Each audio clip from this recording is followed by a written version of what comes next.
From any experience, every experience is an experience of an object. Drop the object, you have got Brahman. Which object? Whatever you're experiencing, drop it, you've got Brahman. All right, last question.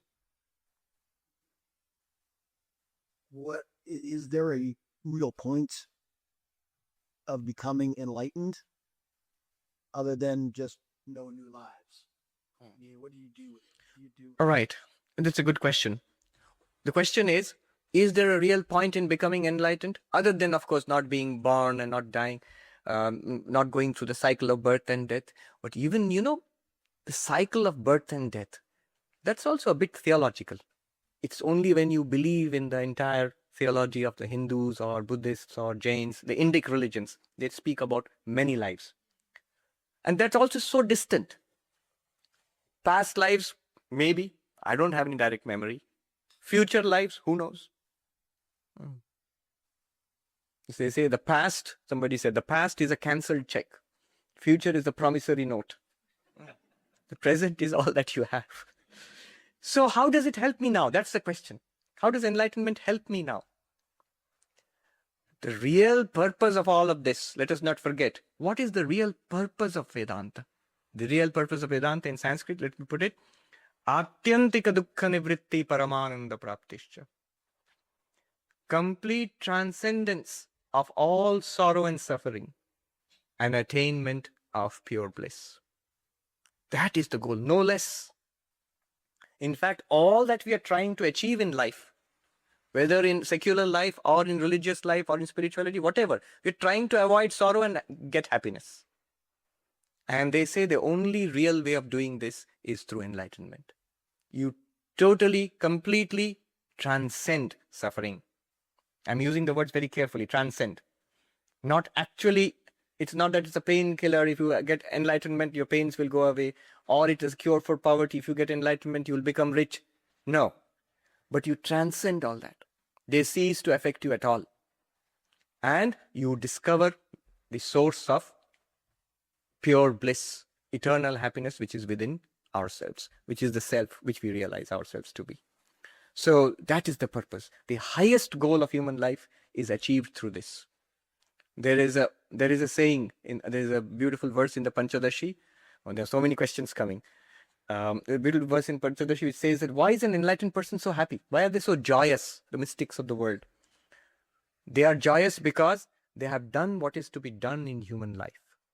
They have got what is to be got in human life. They have known what is to be known in human life. They have got something where the greatest of sorrows cannot shake them. They have got something greater than which they can never get. There's nothing to be gained greater than that. Last question. To go back to the question of Jiva, what is the role of Jiva in all this? Classic, right? And if you look at the Abrahamic communities or mystic various communities, they're the same or as a course, whether the theological purpose. So the book into its transcendation. That's a purpose. There is a direct path. Yeah. And yet in Vedanta, Brahma, which is never objectified, you see this infinity created. Yes. But there is no theology. It's like a little bit like evolution. And the evolution of the Kiri. All right. We're actually going on into the direction. Yeah. So if there's and if there is no purpose as such, a target which it's directed. Yeah. How does the meanderings and sufferings of the jiva, what part can it play? Right.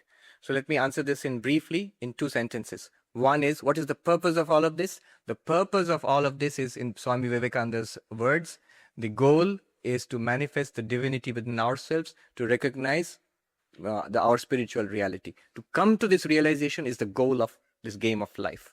That's one. And the second thing is about meaning and teleology and evolution.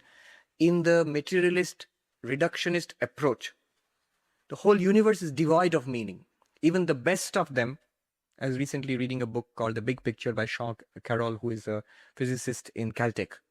Even there, the best that he can do is to say that we have to manufacture meaning for ourselves. It does not deny that meaning is important, but meaning has to be manufactured by us. There is no meaning in the universe as such. So that's the physicalist, materialist approach. It's just the mirror image. Vedanta is just the opposite. Here, everything is imbued with meaning because nothing is other than Brahman. Nothing is other than your inner self. So at every step, there is meaning in this approach. We'll conclude with that and we'll take it up in the next two classes.